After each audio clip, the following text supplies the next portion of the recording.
Hey hello everyone, welcome back to my channel. কেমন আছো তোমরা? আশা করি সবাই ভালো আছো, সুস্থ আছো। কালকের আমি কোনো ভিডিও দিইনি, তার কারণ ভীষণভাবে একটু শরীরটা খারাপ ছিল, তো ওই কারণে দিইনি। আজকে না খুব সুন্দর একটা বিষয় নিয়ে তোমাদের সাথে কথা বলবো। জানি না তোমাদের কেমন লাগবে, তোমরা না আসলে তোমাদের কেমন লাগবে, বাট বিষয়টা আমার খুব ভালো লেগেছে। আহ, তোমরা দেখো, শুনে আমার কাছে যে তোমাদের কেমন লাগে। আচ্ছা, আহ, আমি তোমাদের কাছে কিছু কিছু আহ, কথা জিজ্ঞাসা করবো বা প্রশ্ন রাখতে পারি, যে কোনো একটা।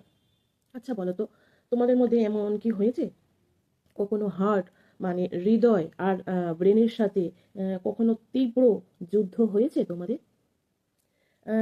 হার্ট বলছে মেনে নিতে, কিন্তু ব্রেন বলছে আর কত মানবে। হার্ট বলছে না হয় একটু ছোটই হলে, কিন্তু ব্রেন বলছে অসম্ভব, আত্মসম্মানে ছাড় দেওয়া যাবে না। হার্ট বলছে ভুলে যাও, কিন্তু ব্রেন বলছে ভুলে ভুলেই তো জীবনটা গেল। হার্ট সমঝোতা করতে চাইছে, মানে হৃদয় হৃদয় সমঝোতা করতে চাইছে, কিন্তু ব্রেন হার্টের কাছে কিছুতেই ছোট হতে চাইছে না। খুব অসহায় লাগছে না তখন মনের মধ্যে? হয়েছে এরকম কখনো তোমাদের সাথে? আচ্ছা, আবার এমনও ধরো, এটা কখনো মনে হয়েছে যে ধরো ওর কি আছে যা আমার নেই, ও কিভাবে পারে, কেন আমি পারি না? কিংবা কেন আমি ওর মতো হলাম না? নিজেকে খুব করে গালিগালাজ করে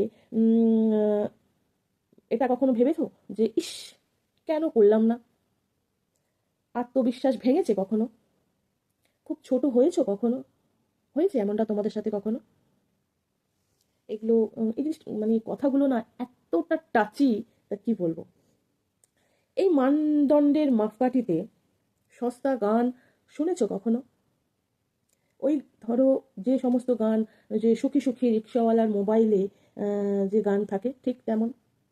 এমন কোনো ভিডিও ক্লিক করেছো যা তোমার রুচির সাথে যায় না? করেছো এমন? কিংবা এমন কোনো নিজের ফ্যান্টাসি যা সভ্য সমাজে ছি ছি বলে অভিহিত হয়? হয়েছে এমন? করেছো এমন? এইসব অনুভূতির না অ্যাকচুয়ালি কোনো ক্লাস নেই, জানো তো। শিক্ষিত, আহ, অশিক্ষিত, সামাজিক মানদণ্ডের লোয়ার, মিডিল বা আপার ক্লাস, যাই হোক না কেন, কোনো কেন এগুলোর কোনো কিছু হয় না আর কি। কোনো সবার মধ্যে এই সব অনুভূতি এবং ধরো অভিজ্ঞতা, এইগুলো কারোর কম আছে, কারোর বেশি আছে। হুম এগুলো হলো এক একটা মানুষের ধরো এক এক রকম ভাবে ডার্ক সিক্রেট, হুম যেগুলো এই সভ্য এবং ভদ্রতার এই যে ফিল্টার, যে লোকের সামনে দেখানো আমি খুব সভ্য, আমি খুব ভদ্র, অথচ পেছনে মানে বলতে কি চাইছি বুঝতে পারছো? তো সেই ফিল্টারে এইগুলো শুধুই মাত্র ব্যক্তিগত হয়েই থেকে যায়, মানে ব্যক্তিগত সিক্রেট হয়ে থেকে যায়, যা খুব স্বাভাবিক, বুঝলে? খুব খুব খুব স্বাভাবিক। মানুষের, যে কোনো মানুষ, প্রত্যেক মানুষের একজন খুব আপনজন লাগে কখন জানো? তখন লাগে যখন এই অনুভূতিগুলো শেয়ার করার জন্য। বুঝতে পারলে? যেই অনুভূতিগুলো তুমি মন খুলে সেই আপনজনের কাছে মানে অবলীলায় তুমি শেয়ার করতে পারবে, যেখানে কোনো বাধ্যবাধকতা থাকবে না, যেখানে তোমার মনে হবে না যে এটা কি শেয়ার করব, না থাক, কি ভাববে, ছি ছি, সমাজ কি ভাববে, ছি ছি, লোকে কি ভাববে। হ্যাঁ, তো এরকম একজন আপনজন প্রত্যেকটা মানুষের থাকা দরকার, অ্যাটলিস্ট এই অনুভূতিগুলো শেয়ার করার জন্য।